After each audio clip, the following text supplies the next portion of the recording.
Hola, ¿qué tal? Muy bonito día. Bienvenidos nuevamente a este espacio de reflexión y meditación semanal sobre la palabra de Dios de la próxima misa dominical. Mi nombre es Laura y te doy la bienvenida. Gracias por perseverar conmigo. Te recuerdo que no vengo sola, vengo en colaboración y representación del Colegio Bíblico Apostólico, quien a su vez es asesorado por el Padre Carlos Estrada y a su vez enviado por el Arzobispo de Chihuahua, don Constancio Miranda Beckman. Este es un seminario que nos dimos a la tarea de elaborar, donde nos apoyamos en el estudio de varios autores bíblicos que te iré mencionando a lo largo de la meditación. Y sin más por el momento, te hago una breve reseña de lo rápido que pasa el tiempo. Ya estamos iniciando la cuaresma. El miércoles pasado fue miércoles de ceniza, un tiempo que nos invita a la reflexión y a la preparación para llegar a la Pascua del Señor, a la Pascua de la Resurrección. El paso del Señor entre nosotros. Te doy la bienvenida. Gracias por estar aquí y comenzamos.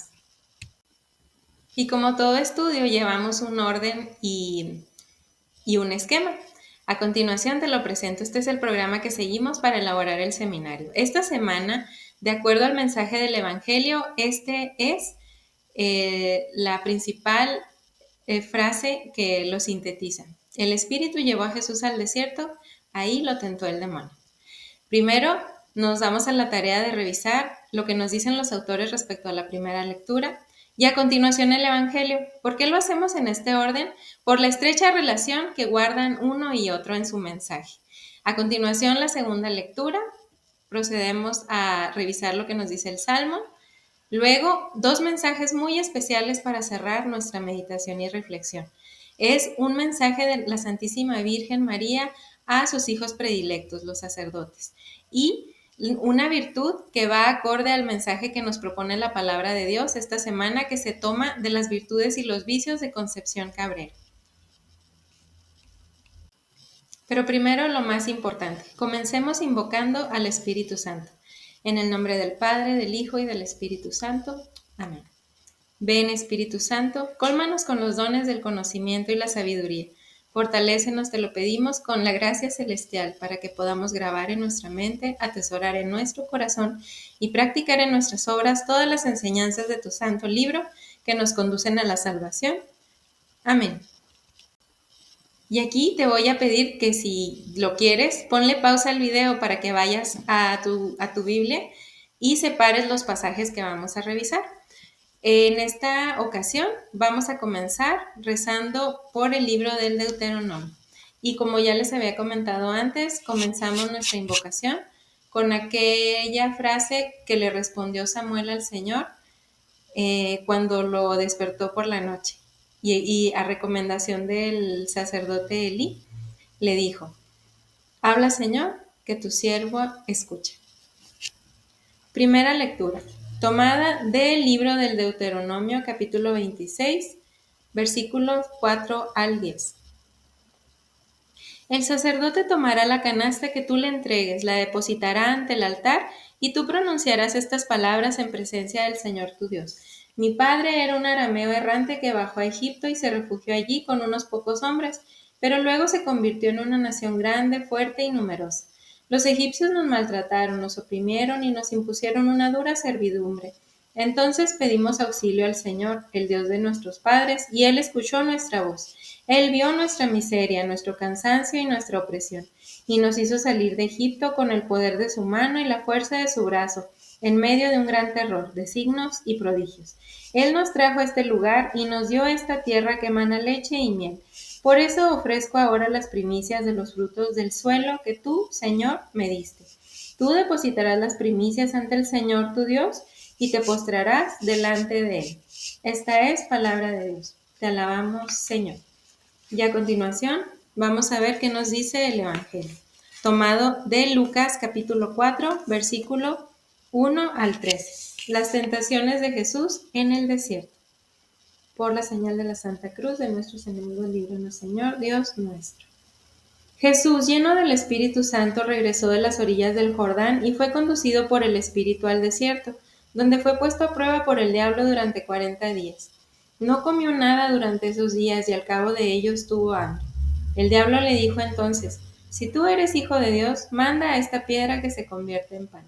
Pero Jesús le respondió: Dice la Escritura, el hombre no vive solamente de pan.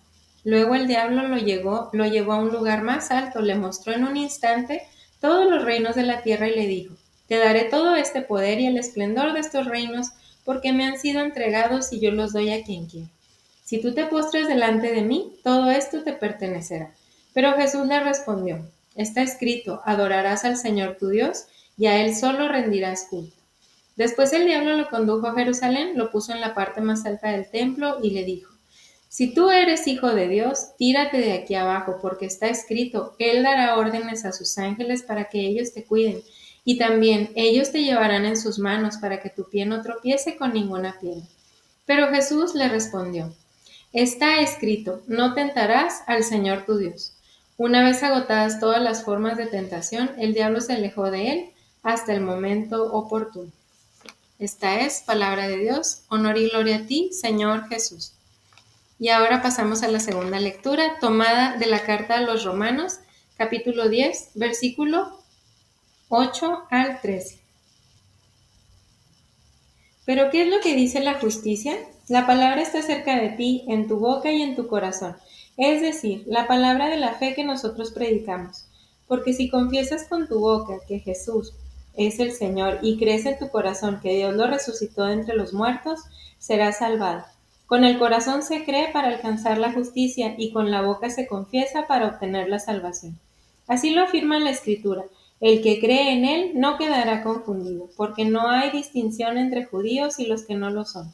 Todos tienen el mismo Señor, que colma de bienes a quienes lo invocan, ya que todo el que invoque el nombre del Señor se salvará.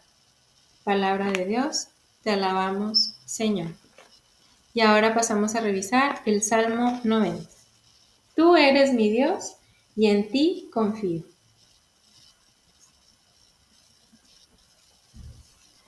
La seguridad del que confía en Dios. Tú que vives al amparo del Altísimo y resides a la sombra del Todopoderoso, di al Señor, mi refugio y mi baluarte, mi Dios en quien confío. Tú eres mi Dios y en ti confío. Él te librará de la red del cazador y de la peste perniciosa, te cubrirá con sus plumas y hallarás un refugio bajo sus alas. Tú eres mi Dios y en ti confío. No temerás los terrores de la noche, ni la flecha que vuela de día, ni la peste que acecha en las tinieblas, ni la plaga que devasta al pleno sol. Tú eres mi Dios, y en ti confío. Aunque caigan 1000 a tu izquierda y 10.000 a tu derecha, tú no serás alcanzado, su brazo es escudo y coraza. Tú eres mi Dios, y en ti confío. Con solo dirigir una mirada verás el castigo de los malos, porque hiciste del Señor tu refugio y pusiste como defensa al Altísimo. Tú eres mi Dios, y en ti confío. No te alcanzará ningún mal, ninguna plaga se acercará a tu tienda, porque Él te encomendó a sus ángeles para que te cuiden en todos tus caminos. Tú eres mi Dios, y en ti confío. Ellos te llevarán en sus manos para que no tropieces contra ninguna piedra. Caminarás sobre leones y víboras, pisotearás cachorros de león y de serpientes. Tú eres mi Dios, y en ti confío. Él se entregó a mí, por eso yo lo libraré, lo protegeré, porque conoce mi nombre, me invocará, y yo le responderé. Tú eres mi Dios, y en ti confío. Estaré con él en el peligro, lo defenderé y lo glorificaré. Le haré gozar de una larga vida y le haré ver mi salvación. Tú eres mi Dios, y en ti confío. Ahora vamos a revisar lo que nos dice la nueva guía de la Asamblea Cristiana respecto de la primera lectura. Este pasaje forma parte de la legislación sobre los diezmos y las primicias. La ofrenda de las primicias es un rito esencialmente religioso. El hombre religioso toma conciencia de que la naturaleza en cuyo seno vive está regida por leyes más o menos misteriosas. Normalmente ve a Dios, el mayor que todo, de la naturaleza y de las leyes que la animan. La ofrenda de las primicias es, pues, el acto mediante el cual el hombre reconoce que la naturaleza ha venido en su ayuda, porque Dios ha ordenado sus leyes de forma que sean una bendición.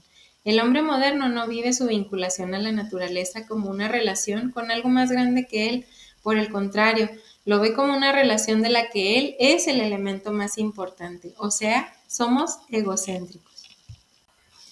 Este pasaje del Deuteronomio y de modo especial la oración que contiene está ya en la línea que transforma la religión primitiva en fe moderna. En efecto, ya no es al Dios de la naturaleza al que el hebreo ofrece sus primicias, sino al Dios de la historia.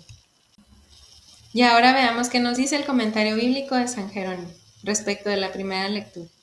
La ofrenda que aquí se trata ya estaba prevista en la tradición y te invito a poner pausa si quieres una meditación más profunda, a revisar los pasajes que se nos indican a continuación. El acto tuvo lugar probablemente en la fiesta primaveral de los ázimos. En los dos calendarios más antiguos se dice que no hay que presentarse ante Yahweh con las manos vacías.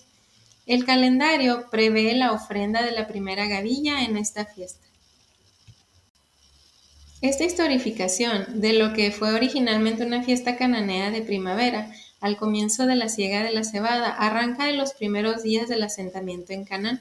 La definición de algunos comentaristas como credo cultural tiene un carácter rítmico. La declaración del versículo 3 subraya la fe deuteronomista sobre la posesión de la tierra como el cumplimiento de la promesa. El padre es Jacob. Los hebreos eran principalmente, mas no exclusivamente, de origen arameo. El credo de Josías, capítulo 24, versículo 2 y siguientes, se remonta hasta Teraj y Abram, por consiguiente representa una época anterior a la tradición histórica. En la terminología del versículo 8, que habla de la Pascua, muestra la estrecha relación de las dos fiestas que luego se amalgamaron, la Pascua y las semanas. Ahora veamos qué nos dice la nueva guía de la Asamblea Cristiana respecto al Evangelio que vimos hoy. San Lucas presenta las tentaciones en un orden que recuerda las tentaciones del primer Adán, a diferencia de Mateo, cuyo orden recuerda las tentaciones de Israel, siguiendo el orden de Éxodo 16, 17 y 32. Recordemos que Lucas escribe para pagano-cristianos, para quienes los nexos con el pueblo antiguo del desierto son poco determinantes. Es decir, Mateo escribía para judíos que se iban a convertir al cristianismo. He ahí la diferencia. En la segunda tentación, Satanás aparece como un soberano de la humanidad, referido al dominio adquirido sobre el hombre en el paraíso terrestre, con la posibilidad de dominar al mundo al precio de cualquier concesión. Adán tenía el poder de dominar la tierra, pero ha preferido recibirlo de Satanás antes que de Dios. Cristo, merced a su victoria sobre la tentación, restablece la situación degradada por el primer hombre. Por eso aparece menos como un nuevo Moisés que como un nuevo ejemplo de una nueva humanidad. En la tercera tentación, Jesús se niega a pedir a Dios que le libre de la muerte, buscando con ello ostentación y admiración. Jesús trata de vivir su vida dentro de una fidelidad total a la condición humana. Ante los ojos de Lucas, Jesús se distingue ante todo por su negativa a recurrir a medios sobrenaturales y a poderes celestiales para sustraerse de su destino. La escena de las tentaciones pondrá en claro que Jesús es también plenamente humano. Como hombre comprende su tarea en la absoluta obediencia al Padre. Al marchar al desierto, comarca desolada, habitada por demonios y fieras salvajes, Jesús subyuga a los espíritus malignos y vive como un nuevo Adán, en perfecta armonía con las fieras. El Espíritu acompañó a Jesús durante 40 días en el desierto y solo después de este periodo de comunión con el Padre en la oración emprenderá su combate con el mal. La fuerza de Dios se enfrenta al mundo de los poderes diabólicos. ¿Se ganará la gente dándole lo que desea está de inmediato? ¿O conseguirá que acepten el sufrimiento que se les exige por amor a los ideales divinos? A la primera tentación, Jesús responde con Deuteronomio 8, versículo 3. En la expresión todos los reinos del mundo, Lucas alude a los dominios políticos. Se libra una batalla a muerte de proporciones cósmicas. Al rechazar un mesianismo político, Jesús cita de nuevo Deuteronomio 6, capítulo 13, capítulo 10 al 20 y Éxodo 23 al 24.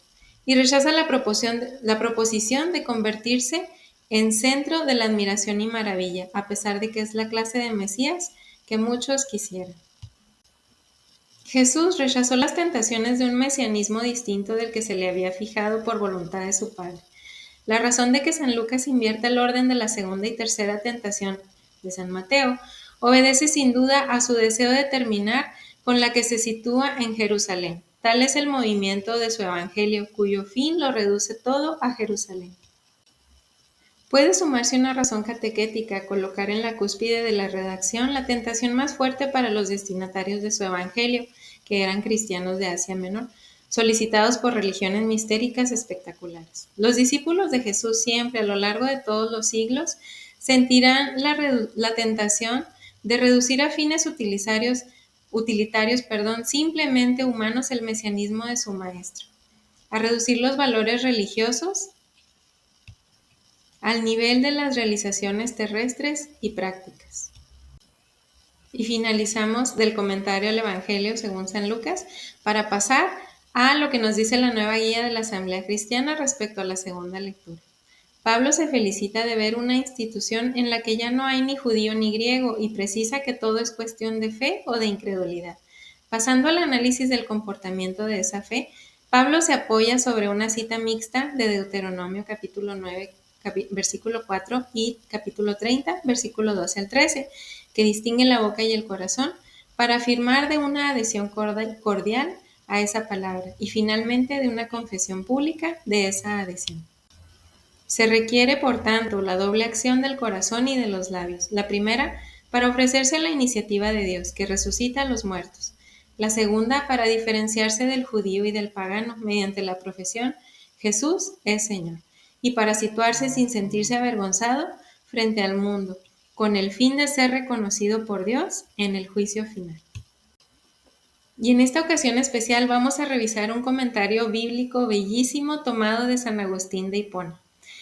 El Cristo total era tentado por el diablo, ya que en él tú eras tentado. Cristo, en efecto, tenía de ti la condición humana para sí mismo. Si en él fuimos tentados, en él venceremos al diablo. Reconócete a ti mismo tentado en él y reconócete también a ti mismo victorioso en él. Hubiera podido impedir la acción tentadora del diablo, pero entonces tú, que estás sujeto a la tentación, no hubieras aprendido a vencerlo. Nuestra vida, mientras dura esta peregrinación, no puede verse libre de tentaciones, pues nuestro progreso se realiza por medio de la tentación, y nadie puede conocerse a sí mismo si no es tentado, ni puede ser coronado si no ha vencido, ni puede vencer si no ha luchado, ni puede luchar si carece de enemigo y de tentación. Es necesaria la confesión de que Jesús es el Señor y la fe en su resurrección. El apóstol quiere dejar claro que de hecho la fe y la confesión son los únicos requisitos para la salvación. Y así subraya el sentido universalista con que él lee el texto. Y se entiende todo.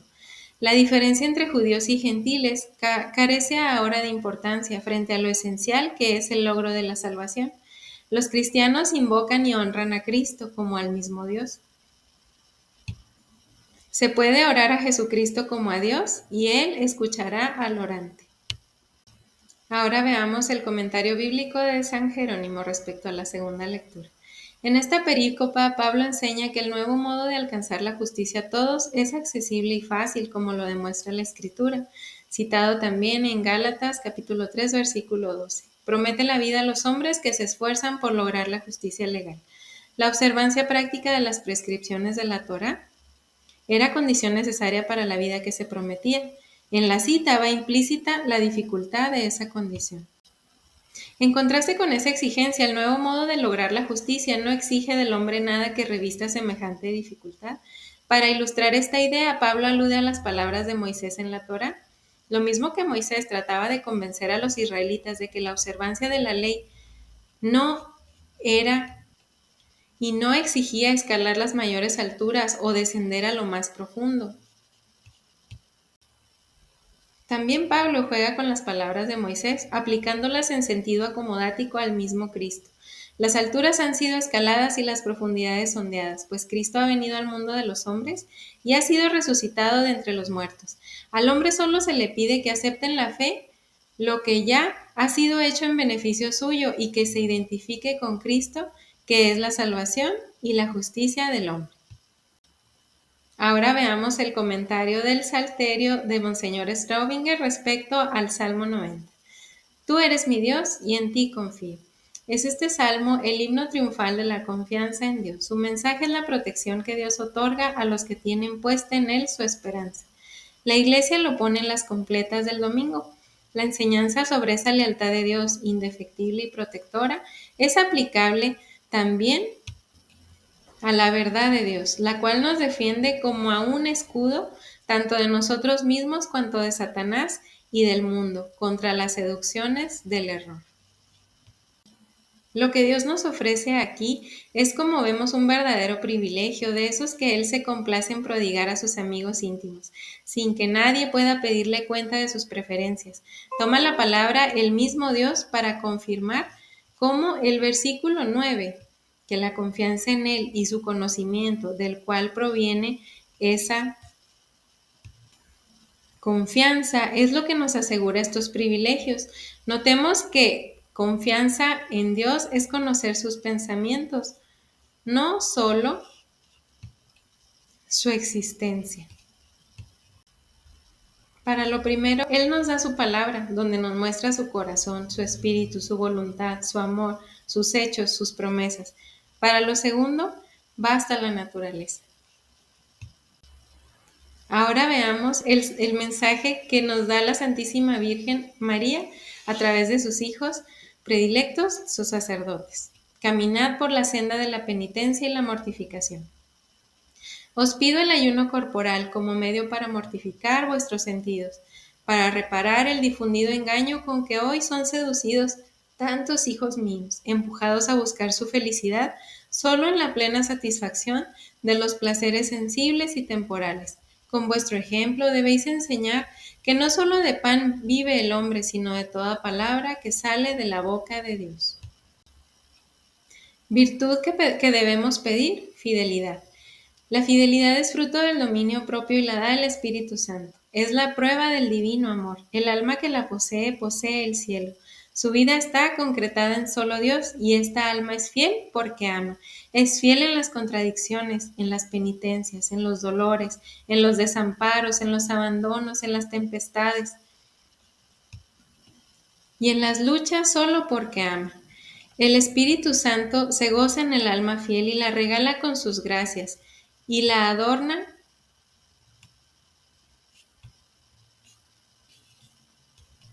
con sus dones y la enriquece con sus purísimos frutos. Vicio que debemos desterrar, la soberbia. Es hija de Satanás, se infiltra en lo más secreto del corazón del hombre. La pedantería, las riquezas, la adulación y los honores son sus armas favoritas. Satanás tiende sus lazos a las almas para hacerlas caer. Su eterna venganza contra mí es quitarme el amor y las alabanzas, ya que él no puede dármelas.